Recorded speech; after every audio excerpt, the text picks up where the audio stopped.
All right. Welcome, everyone, to Careers in Context, Session 2. We'll take a deep dive into our different professions here.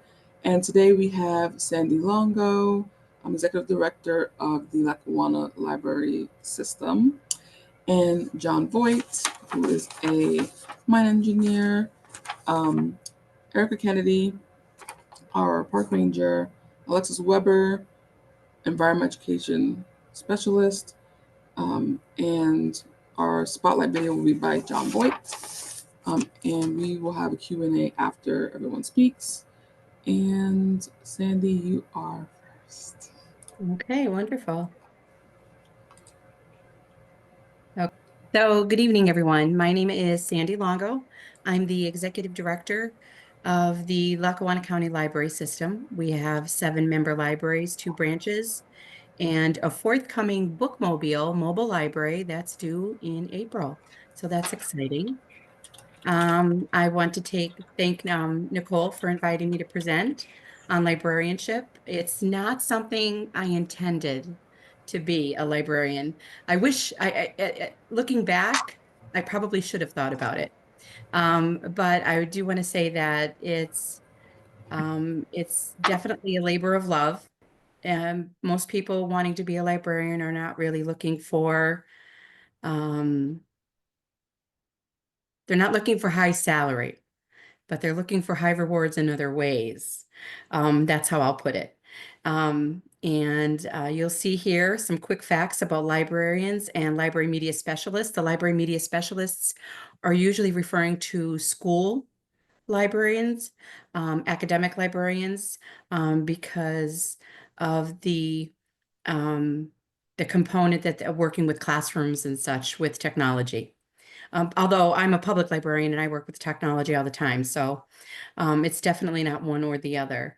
The good news is it's a livable salary. You know, we're not going to set the world on fire, and I certainly don't go to Aruba every year. But it is an average growth profession, which is good because when you're deciding on what path to choose, you certainly want to keep that in mind.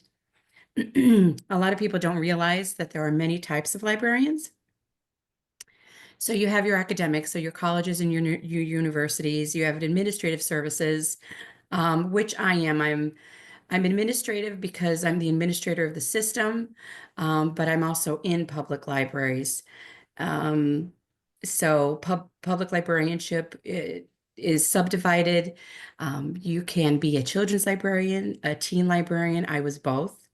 Adult services librarian. There's catalogers.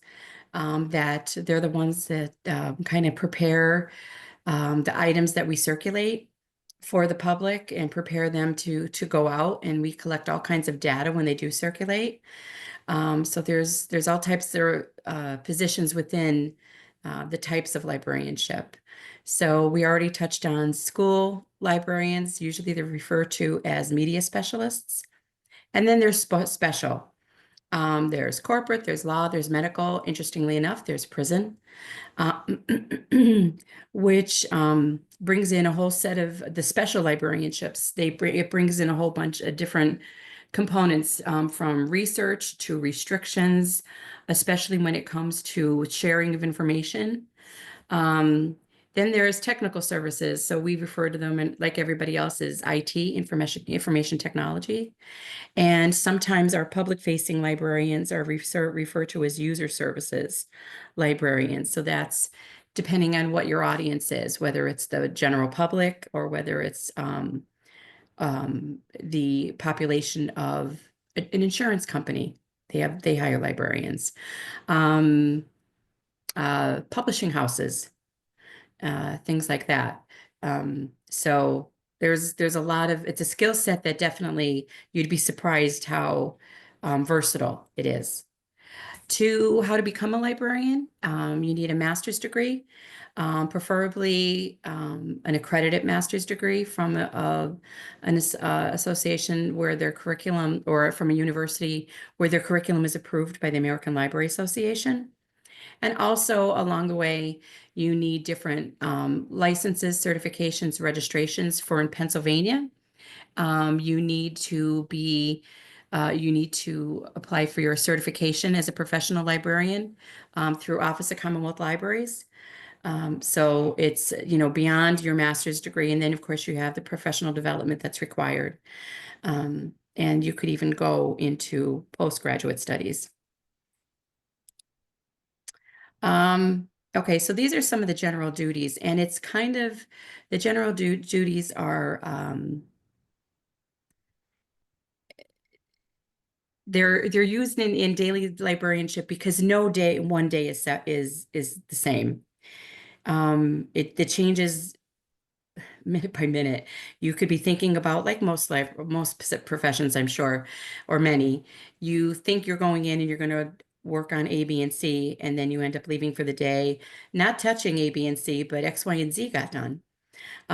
Because I don't know, you had to apply for a grant and the deadline was moved up, or your funding was taken away and you had to find new funding from private donors and sponsorships. It could, it's, you get you get a grant. Just recently, we received notice that the Lackawanna County Library System is receiving 100 laptops for three of our member libraries that have a lot of information on workforce development on it. And we were really excited. So then you have to pivot and say, okay, well, instead of doing annual reports for Office of Commonwealth Libraries that's due on March 10th, these laptops are coming next Tuesday. So we had to, rework everything. So the general duties include working with databases and obviously organization of library materials. Library materials can run the gamut of print materials, audio. Obviously, we have a digital collection. We do have something called Library of Things. I don't know if anybody has ever heard of that, Library of Things. We have libraries that lend out electric guitars, ukuleles, bird watching gear, the binoculars. They have experience kits where if you want to learn how to sew, you could rent a sewing machine. Cricut, if we have any crafters, we rent out people with yards. We have what's it called? A saw. That if people need to take down a tree, believe it or not, you can get a saw at your local library. It's just phenomenal how much that you could, because we're all about equalizing what is offered to people and that it's approachable for anyone, no matter what socioeconomic status you have, what kind of disposable income you have. We don't want that to be a barrier. We don't care if you have money. We want you to come in, use your library card, and rent that ukulele if you wanted to learn how to play it. So that's what we're here for. We do help patrons do research, teach them how to do research, or do it for them. We, of course, add books to our collection because reading is at our core. Print materials are at our core. But I will tell you, 2025, we are seeing phenomenal growth in our digital collection and the use of our digital collection. The print materials are going down a little bit. But fortunately, this is kind of antiquated as far as videos. We have streaming services. We have Hoopla and Canopy as far as streaming services. We have downloadable Overdrive where you can, check up to 10 books and you could have all 10 books access to it right on your phone here, which is wonderful when you're going on vacation instead of lugging a whole bag of books. I don't do that anymore. So we do a lot with budgets and training and classes for not only the patrons, but also for our staff, professional development, which is a big focus. As I said, a lot of skills in librarianship are transferable. So the important skills that you need is obviously communication because you are working with the public. And part of public service is listening. Listening is very important.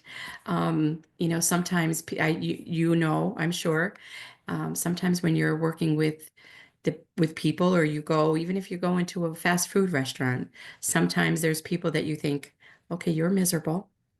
and you shouldn't be working with the public. So you really need to like people. You need people skills. Even though probably the vast majority of librarians are introverts, we're also strong advocates and helpers, and we're passionate about what we do. So that I myself is an introvert, but I'm here talking to you tonight because I was so excited to be invited by Nicole because I love being a librarian. I love what I can bring to my community and make life a little bit easier, a little bit better for people, and all at a beautiful cost of a library card. And so I'm really excited to talk about it. So you need to be willing to be open to new initiatives, especially where it's technology driven. My job is to know how to do things before you need to know how to do things. So when people come in and everybody was getting e-readers or Android or iPhones, we needed to know how to use them, add the apps and set this up because people come in, well, not everybody has adult children either patient enough to teach them or willing to teach them or children at all. So what happens? New technology comes out and they come to the library and they say, you know what, I want to get some books. Can you show me how to download Libby and help me how to search books so I could get them on my phone? And so that's part of our job, and we love it. So interpersonal skills, organizational skills is critical. I would say definitely time management, problem solving skills, because at any given moment, a library director could be solving three problems at one time and walking into, I don't know, a funding meeting with the state librarian, and obviously reading skills. Now, I thought it was kind of funny. So, top 10 reasons. Am I over time, Nicole? Am I okay? You're okay. Okay. So, top 10 reasons to be a librarian. This is written by Martha Spear, who is a library media specialist. And I found it on ALA's website, and I thought it was kind of funny. Some of them are funny, some of them are actually right on. The environment is ever changing and renewing, it's constantly evolving, and we need to be on top of it. You cannot be afraid of change. A lot of people, uh, personally, I am a creature of habit in most things except librarianship because I refuse to become antiquated. This field needs people that are willing to welcome and embrace new technologies because it's our responsibility to then teach people how to use it. And so that's critical. Now, the ninth reason she put romance. I will tell you the author did marry someone and that was also a librarian. That's rare because I will tell you probably 98% of the population of librarianships are women, which could benefit a lot of people, but probably not the majority. So you need to be aware that yeah, there's not many. When we go to conferences, it's mostly women. Useful skills, like I said, they're transferable. We do have conferences every year for professional development and um, and also we're required to acquire a certain number of credits a year. The higher role of responsibility you have, the more credits you need to acquire. We do get time off. We have a lot of holidays. People do not join the field of librarianship because they want to make loads of money.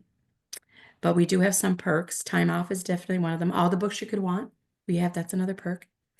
So, but it is a job with scope, as she calls it. I call it a job with purpose and meaning. And if that is something that you strive for, there's nothing like making a connection with someone and either a service you recommended or a book you recommended and have that child run up to you and say, I finished series number 1 and 2 in The Adventures of Sophie Mouse. Do you have 3 and 4? And the parents are near tears because now their child loves reading because you matched the child with an interest with a special book and it clicked for them. And I forget who said this quote, but they said there's no there's no non-reader. There's just there's just a person who's never read the right book, never made that connection, never had that click where you literally need to stay up all night to finish it. And I will tell you, it's not all about fiction because I very rarely read fiction. I'm definitely stronger in nonfiction. So it's genres of all types. So um, that's a meaningful part of our job. It does pay the rent, so I am able to pay. I own my own house. Um, you know what? I always tell them, everybody, especially teenagers, when they're looking for their first part-time job, I always say, you know what? At McDonald's, you have to like work until 11 or 12. You don't need to work till 11 or 12 in a library. Most of them close at 8 or 9. And what's really great is you don't need to clean out the French fry cooker, which I can't even imagine how nasty that must be. Anyway, we good work co-workers, but I'm going to say realistically, there's good and bad in everything. And we do have that grand purpose of being the great equalizer for people. And that to me is most compelling for me. Here is a list of contacts for more information. American Library Association is the pinnacle. And of course, there's different associations for different types of libraries. So you could, I shared this presentation with Nicole if you're interested. I'm sure she'll share that with you, and you're welcome to check out the contacts that I have here. And if you ever have any questions, again, my name is Sandy Longo, and I'm the Executive Director of the Lackawanna County Library System. You have my email address and my work number, and I would be thrilled to hear from anybody. So thank you. And I will stop sharing.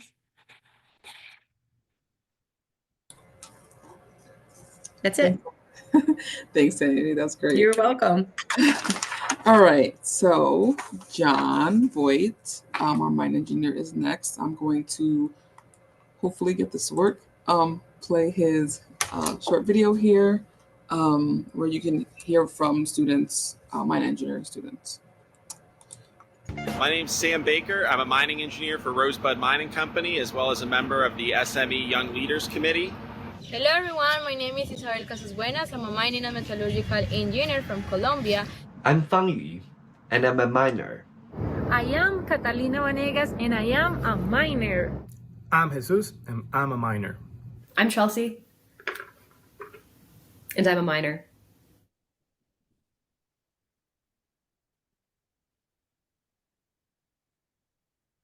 The video got into mining is because my dad's a miner. I grew up all over the country, got to see gorgeous places, meet a lot of different people. Could be a little stressful, but it was a lot of fun at the same time. It was always, where's the next adventure? Why did I choose mining? Because it allows me to go places and see many places that others have never been before. I get to work on the cutting edge of science, engineering, research, exploration, transportation, and conveyance. And you never know where the next email is going to take you. Thanks to mining, we have all the technology that surrounds us right now. So that was one of the main reasons that I decided to go through the mining engineering process. Chose to get into mining because I wanted to work as an engineer, but still have an outside job where I could get dirty and play with big toys like that. I choose mining for 3 main reasons. The first one, because I like math. The second one, because I like challenges. And the third one, because I like unique things. And being a woman in mining is very unique. It's allowed me to travel to most of the states on the map behind me and go underground in many of those states and see the geology that exists in this great land. But one of my favorite things is it allows me to wear a really cool hat. Not this one.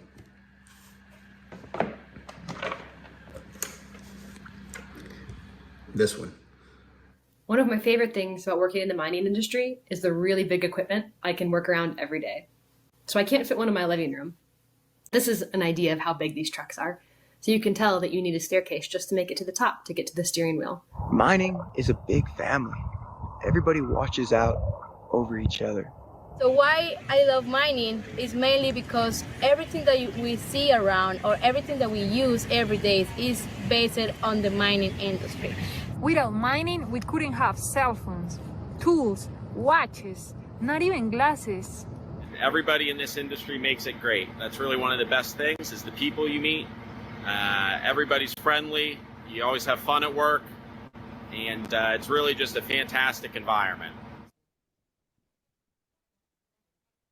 We talk a lot about self-driving vehicles and the future of highway traffic. In mining, we're already doing all that stuff. It's a very technologically advanced industry that not many people know about. Mining opportunities can be outside, underground, in an office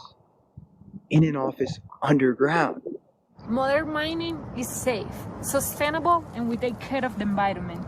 The different career paths you can take. You can do a lot of different things. You can be in operations.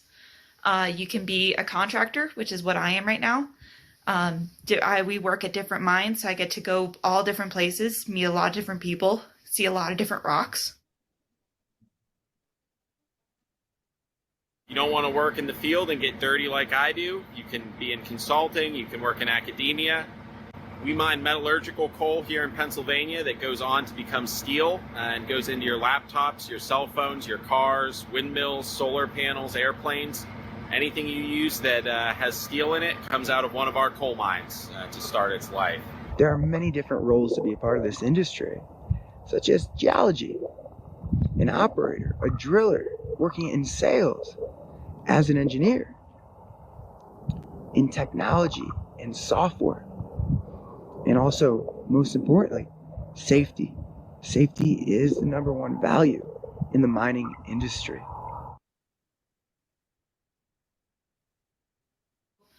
Have fun, learn a lot, always ask questions.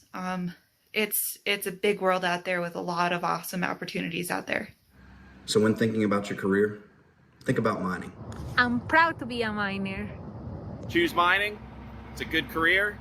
It's a fun time, and you'll love it.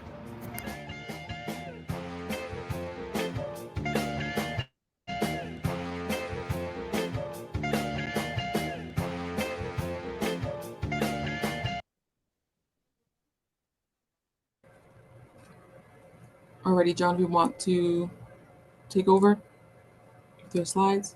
First slide just basically has the information on it. The Minerals Education Coalition.org is a place you can go for any information on the mining industry, minerals. They have all sorts of references in there and links to universities with mining programs. All sorts of materials for teachers and educators. So Minerals Education Coalition is a good place to start, along with just a Google search. Okay, careers in mining. The second phase of our workshop covers some of the qualifications that someone would need to start thinking about when they're in high school to prepare for engineering or technical jobs within the mining industry. And all sorts of engineers are needed at most mining operations. Could be geological engineers, electrical engineers, mechanical engineers, civil, and especially mining engineers. But there are other types too that aren't listed here. Also safety professionals, health and safety professionals. Very many mines have more than one person on staff handling training and qualifications and different certifications for mining jobs. Some colleges offer 2-year associate's degree programs in mining engineering. It's associate degree in mining engineering with great starting salaries and benefits. And the time to start preparing for a mining career is really when you're in first year of high school or even before that. You want a strong background in science, technology, engineering, and math. And I added teams to the list because you have to be able to work with other people to solve problems and help each other out. Everyone's got each other's back with mining because a lot of safety depends on working together like that. So out of high school, if you want to go into an engineering program, many colleges, actually the first year of an engineering program, including mining engineering, you'd be taking basic courses, math, chemistry, English, all the basic technical courses to prepare for the engineering. And then at the end of your freshman year or sophomore year, you might have introductory courses in mining or geology and things like that are linked to the program.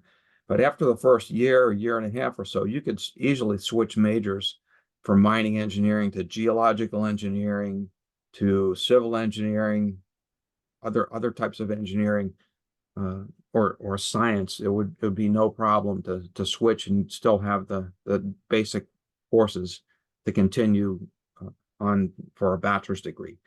And one really unique thing about mining engineering is there are only about 12 schools, colleges in the United States that have mining engineering degrees offered, and most of the mining schools have really small departments. So you have opportunities to really get to know the instructors, and they're able to help you go into certain specialties and things that you're good at and you like. And they can also help you find co-op or internships for taking summers or other times of the year off, where you could work full-time at a mining operation and help pay for your tuition and costs to go to college. And when you do that, you actually graduate with real world work experience at underground mines or surface mines, whichever the case may be. So you get paid while you learn, basically.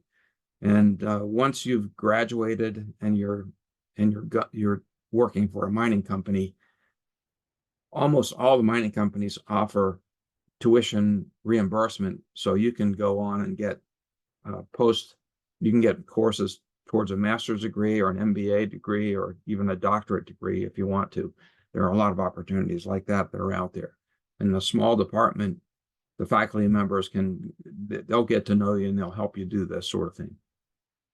These are some of the pictures of some interns that I was working with at different salt mines. All the photographs are underground, and I'm basically giving these mining engineers a firsthand look at how geology impacts the mining operation and things that they need to be looking for. So one of the first things they need to do is, like the guy in the top center picture, you have to be able to read the mine map to know where you are and be able to function when you're underground. And often you'll be paired with someone who was very experienced, like the guy in the bottom right photo on the right part.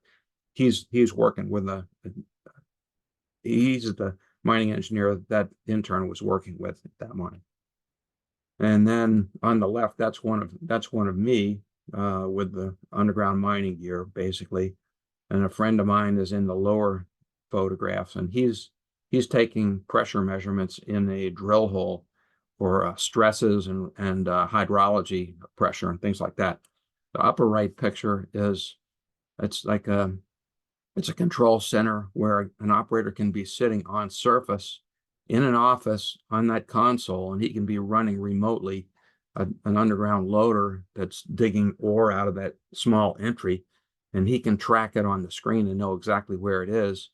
And they're actually they have actually improved on these situations, while even the underground operations can be autonomously run without a remote control operator.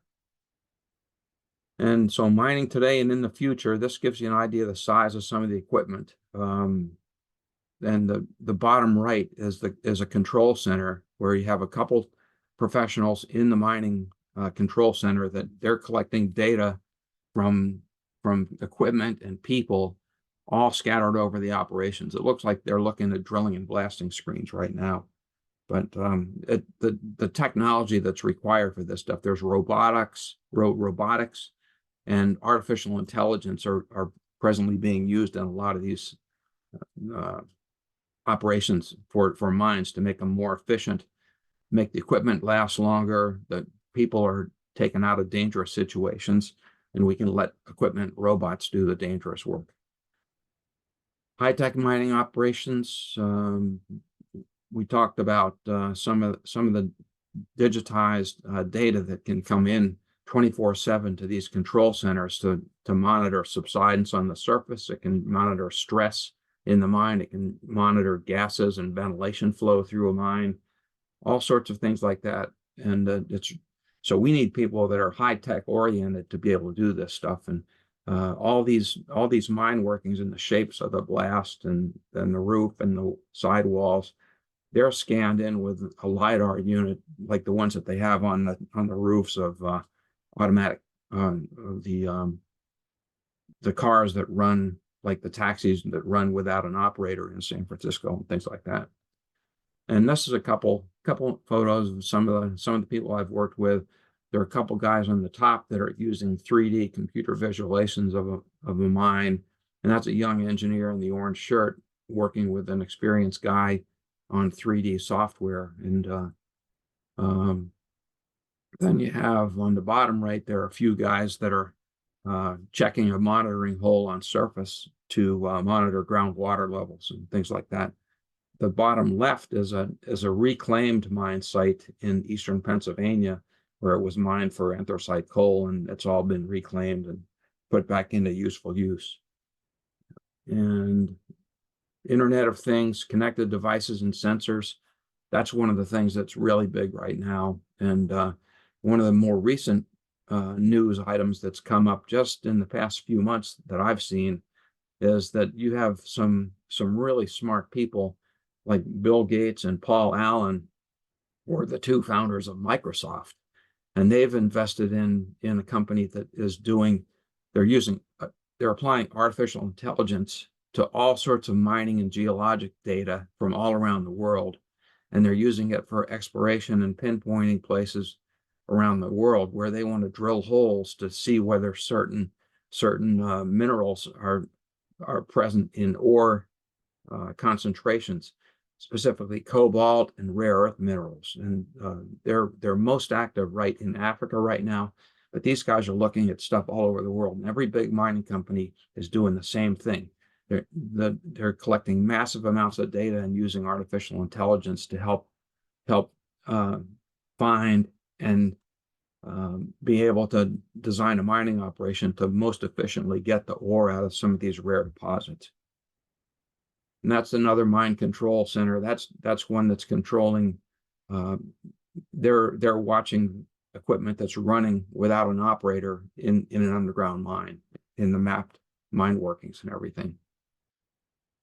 Same thing there. You see all the screens that they have on the screen, and the automation and everything. It's amazing. They can put a network in underground, and they can run without people and without GPS that only works on surface. Underground stuff, GPS is worthless. So we've got to build our own networks underground. And that's about it. This is one flyer from Penn State's mining engineering department, and they're a small department. They've got a lot of opportunities for scholarships and things like that. They're not the only college that has a lot of scholarships available for mining engineering students. So it's a field, if you decide that it's interesting and you want to get into it, it can really be an interesting career. And 2 days are usually not ever alike at these operations, because things are changing all the time, and you have to be able to respond to them and solve problems. And it's an interesting career. It pays really well. It's not unusual for a bachelor's degree student coming out of school to have offers for $100,000 a year. And I'm talking about a kid right out of school. And mines are hiring qualified people in all different specialties like that, not just mining engineers. And that sums it up. If anybody has any questions, you can put them on the chat, or use your microphone later on. I'll try to answer them to the best of my ability. All righty, thanks, John. Sure. We'll have Erica Kennedy.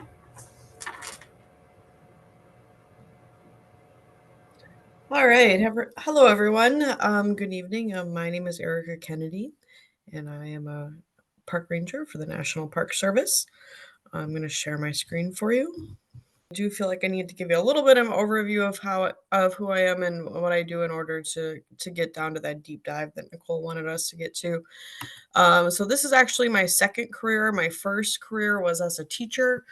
I taught for 21 years in Minnesota, 19 of which I was at a middle school in Mankato, Minnesota.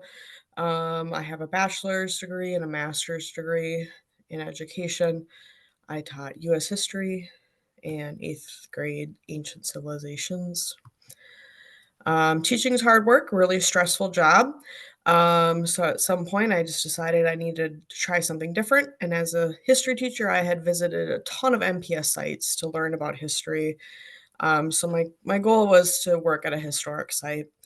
And so after doing some seasonal gigs at different places, I have now settled down my first permanent position here at Steamtown National Historic Site. And if you haven't been to Steamtown National Historic Site, you really need to take a visit. This is a really unique place. Of course, it tells the history of the Industrial Revolution, and is a really incredible place because it has a large collection of steam locomotives and a rebuilt roundhouse on the site of the DL&W rail yard, Delaware, Lackawanna, and Western. I think we're one of the only national park sites that has a train crew. We couldn't do what we do without that train crew. So we do have Baldwin Engine 26 that can give you a ride in our rail yard on authentic steam locomotive that's 96 years old. So last week I kind of talked about a day in a life. I'm going to kind of flip through this a little bit, but basically we are opening up the park to visitors, engaging, interacting with visitors. I'm an interpretive ranger, specializing, of course, in the education programming. So this is kind of where I wanted to start this week. Really what I want to show you is the National Park Service has 433 national park sites. Most people know about the big 63, like Yellowstone National Park and Glacier National Park, but there's also national battlefields, military parks, historic sites, monuments, memorials, seashores, lake shores, and they're spread throughout the whole country. There's one in every state, 85 million acres, also including the territories. So lots of places to go. And you will see this arrowhead, which is a symbol of our mission. The first national park, of course, was Yellowstone. But throughout time, especially after the Organic Act of 1916, more and more sites have been protected by the National Park Service. The National Park Service is part of the Department of the Interior, which means we're part of the executive branch of government. But the legislative branch, the Congress, actually is what's in charge of the budget and how that federal tax money is spent. So a lot going on. But really, what we are doing is protecting and preserving those 433 sites. This arrowhead is symbolism of all the things that we find important. The arrowhead itself is a symbol of human history and culture and how humans have shaped our country throughout time. Obviously, the sequoia tree representing vegetation, the bison, wildlife, also a connection to the first national park, Yellowstone, which was basically created to prevent the extinction of the bison in North America. So we have a lot of things we want to protect and preserve, but we also have what I call a dual mandate, because while we want to protect and preserve all these things, we also want to encourage the public to explore and learn. And this is public land. It is meant for them to be there exploring and learning. And we do believe that if they are here, if they are exploring and they are learning, they are more likely to help us protect these spaces. So I've created a little flow chart because, as you can imagine, to do this mission, we need a lot of different types of rangers. And we also have 433 different sites that have diverse needs as well. So we have a lot of different types of things that you could do for the National Park Service. So I'm just going to give you a little minute here, kind of maybe work that flow chart, see if there's a section that you might be more interested in.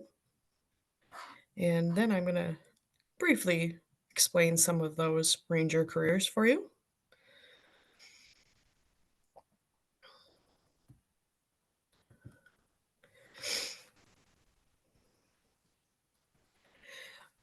So if you can't quite read all the words, basically some of the questions are, do you like to work inside? Do you like to work outside? Do you like to work by yourself? Do you like to work with other people? Do you like to solve problems? Do you like to create things? That kind of thing. All right, for the sake of time, I'm going to move on to the next slide. All right, so some of the more common types of rangers are interpretive rangers, which is what I do. So lead tours, provide programs to visitors so that they can learn and enjoy the space safely. Law enforcement rangers, not all parks have LE rangers, but for some locations, it's pretty important that they're there because they're helping keep the park safe for visitors and wildlife. A lot of parks have archaeologists, historic preservationists. At Steamtown National Historic Site, that is extremely important for us because we did inherit all the paperwork, all the documents from the DLNW. So we have millions of historical artifacts in storage. Obviously, not all parks have firefighters as well, but they're pretty critical in some locations. Most parks have some kind of scientist. Now, this could be a biologist, a geologist, or historian. At Steamtown National Historic Site, we have a group of historians that work together. Fee rangers. At Steamtown, we actually don't have a fee ranger because we don't collect fees. Our park is free. But if there is an entrance fee, they need to have people to collect those entrance fees. All of these positions need a combination of education and experience. Some level of college education is almost for sure required, but also experience doing that so that you have those skills. Also, some other behind the scenes that are vital as well, really important to how parks run is business administrators, IT specialists, VIS, visual information services, so helping us get social media, helping us print those brochures, maintenance, keeping the trails and buildings functioning for visitors to enjoy the park. So if you're interested in a federal position, you would want to start by going onto a site called USA Jobs. A resume for a federal job is different than one for the private sector. It is a lot more detailed and a lot more in depth. So on that site, there are some links of like videos and other strategies to helping you build a federal resume. There are also different hiring paths. So there are some that are open to the public right off the bat, others that are looking for recent graduates, students, veterans, military spouses. So lots of different ways to get started.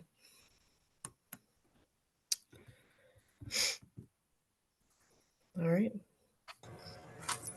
All right, thank you, Erica. I love that. Which ranger are you? Infographic. Thanks. Alexis. Hello. Give me 1 second to share my screen here. All right, should say Commonwealth of Pennsylvania. Welcome to Pennsylvania. Hopefully. Okay. So once again, Alexis Weber, Environmental Education Specialist for Hickory Run, Lehigh Gorge, and Nescopeck State Parks. I am considered a state employee. I work for the Commonwealth of Pennsylvania under Governor Shapiro. So I'm going to talk mostly about this website because this is how all Commonwealth jobs are posted. So we start at pa.gov, very simple URL, very easy to remember.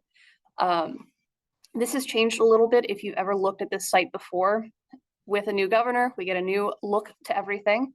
So the easiest way to find all of this, pa.gov, scroll to the bottom, and it says careers and internships. When you're looking at Commonwealth jobs, there are so many different types. I'm with the Department of Conservation and Natural Resources, the state parks division of it. So you're probably going to see a lot on this particular website.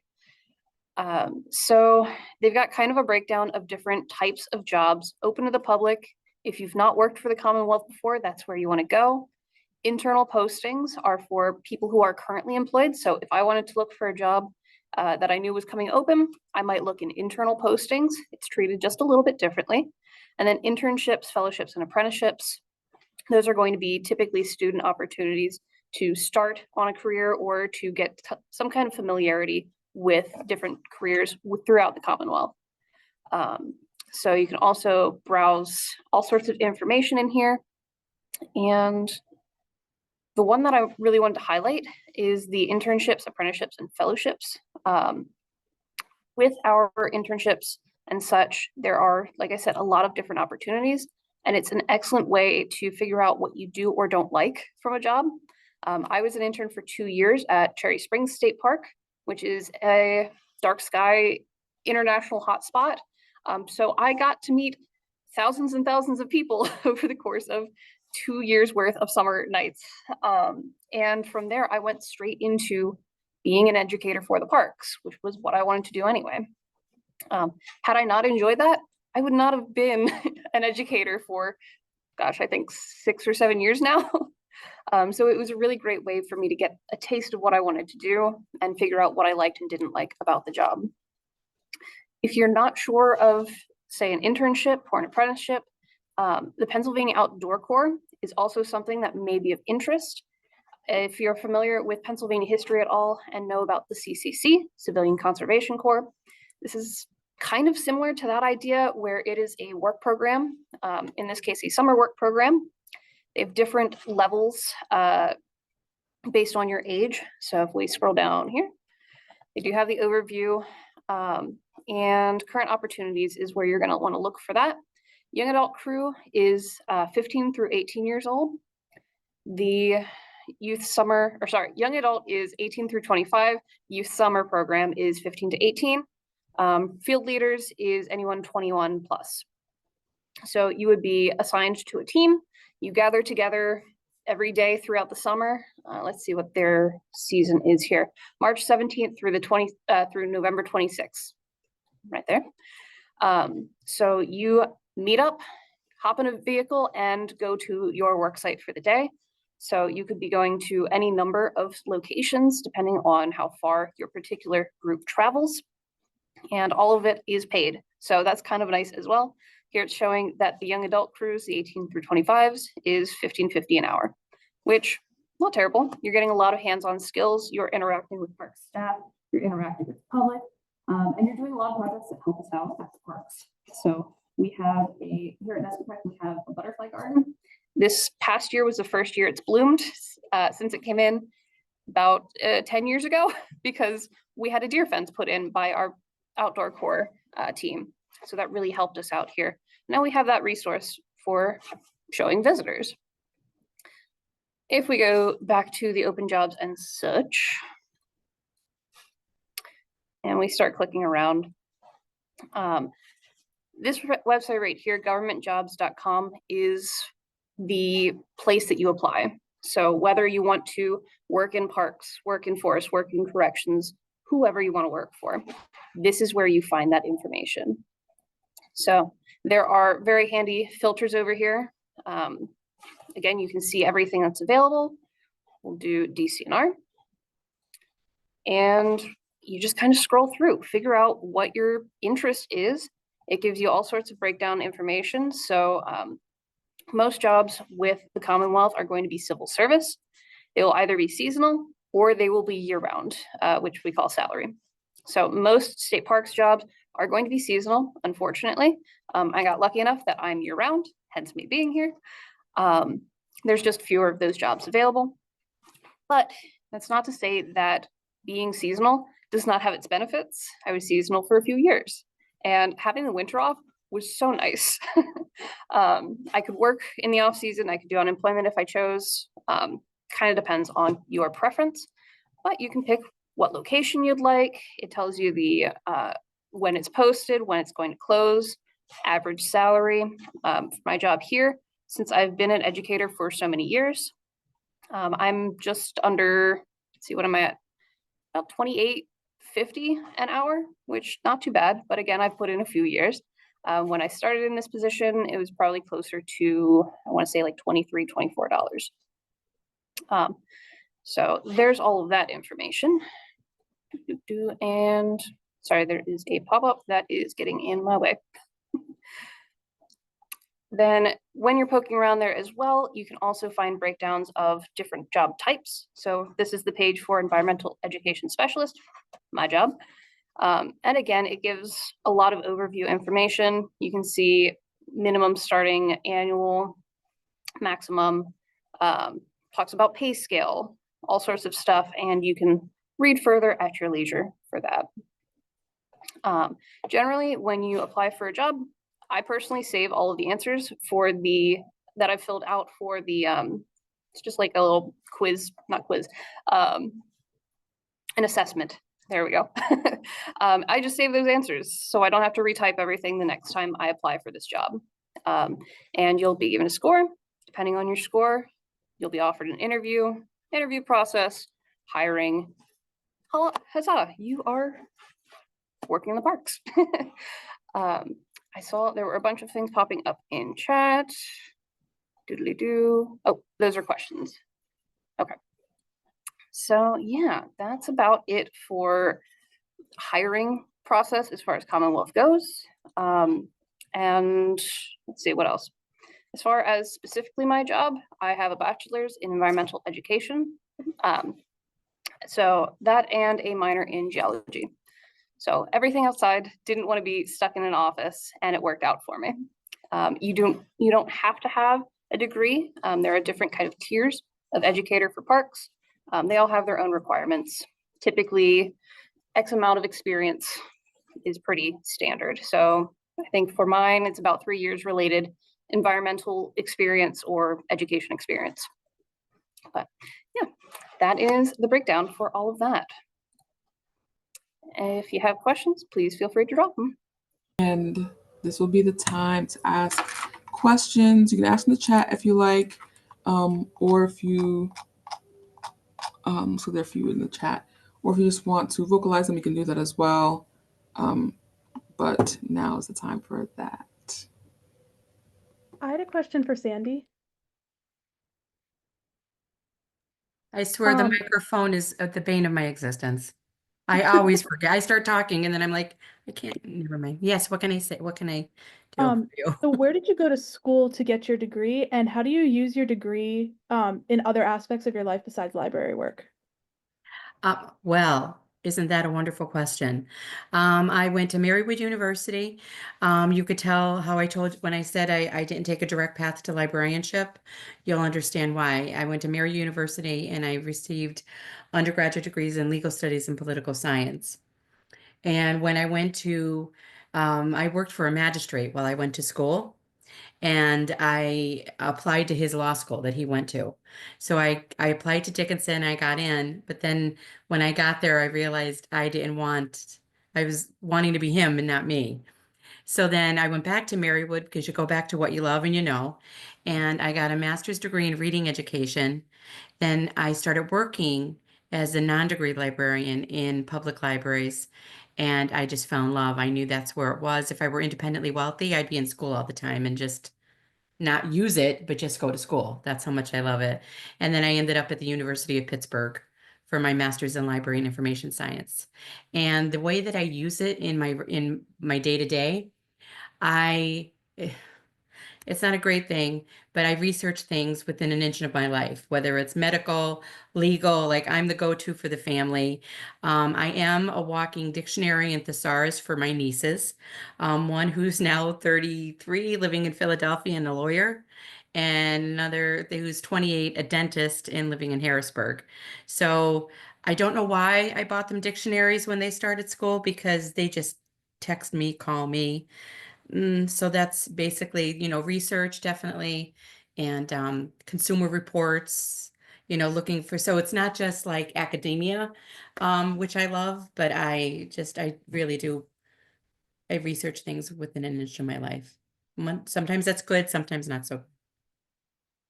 Thank you so much. You're welcome. I have one for Alexis. Go ahead. How do you feel that working with and for the government affects the way that your job is shaped compared to other types of work in your field? Ooh, okay. I like it. As far as working for the government work goes, I don't know how it is in federal land. State park land has been all right lately. Typically, we do have a lot of waiting around for budgets and things. We're looking at purchasing new park space and such. So there's a lot of budgeting that goes into all of that, and waiting for people who get paid much more than me to make decisions. So if I were, say, working for an environmental center that was more private, it would be very different where all the funding is coming from and how we apply all that. That's kind of the main one that sticks out to me, is funding. All right, thank you.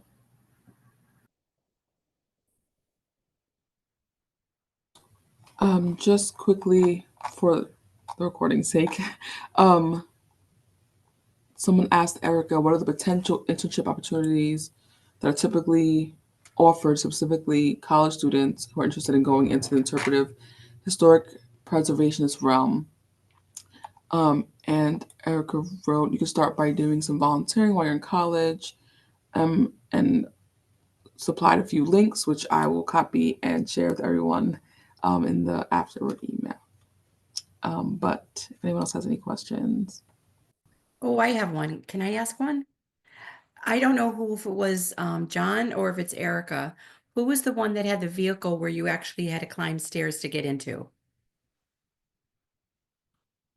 Do we know who that was? She said it was a picture. I It was believe that was in yellow. John's video. That was in John's video? I think so, Oh my yeah. gosh. Yes, So John, yes, it was my me. question, Sure. my question is, do you need like a CDL to drive something like that? No, seriously. I can't even imagine even doing that.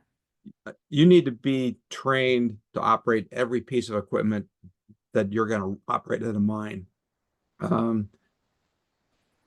It's specialized training for the actual equipment you're going to use, because there could be hundreds of models of drills, for example. Haul trucks, same thing. And it's a very serious safety requirement. Mine Safety and Health Administration requires that every miner has to be trained to operate every piece of equipment that he or she is on, and the training only lasts so long. You have to be operating the equipment constantly or have refresher training in it if that's the case. But in the training for some of those, like one of those big haul trucks like that, to give you an idea of how big those are, if you climb up on the top of the roof of your house, that's what you're running. You're operating something that's the size of a house. The tires, I can't even fathom. I can't even reach the top of the tires. Those pieces of equipment, the manually operated ones where there's an operator in the cab running it, he's got sensors on there with cameras on all four corners of the machine to tell him what's around him, because he can't put it in forward or reverse and see what's immediately in front of him or behind him. So and now they're the big open pit copper mines in Western United States and Australia and all over the world. They're running those huge trucks like that without an operator in them. They're autonomously operated, where they'll run the haulage route to the crusher, dump, and then go back and get another load and do that over and over again. So there's no human driver to get tired or weary or make a mistake. And the vehicle's specifications and instrument panel, like you have on a car, all those recordings, like the engine temperature, oil levels, the weight of the load in the bed of the truck, all that stuff is continuously sent to the computer center that knows where every single truck is. They even know what the ore grade in the haul truck is, from what part of the blast the shot came out of. And it's unbelievable, the technology that's involved with that stuff now. Yeah, I never saw anything like that before, to actually have stairs, 2 Yeah. flights to get into. Yeah. Wow. Pretty Yeah, cool. they're pretty impressive. Anyone else have any questions? No? Alrighty, so thank you so much to our speakers for participating. We couldn't do this without you, obviously. And thanks for everyone who was here today.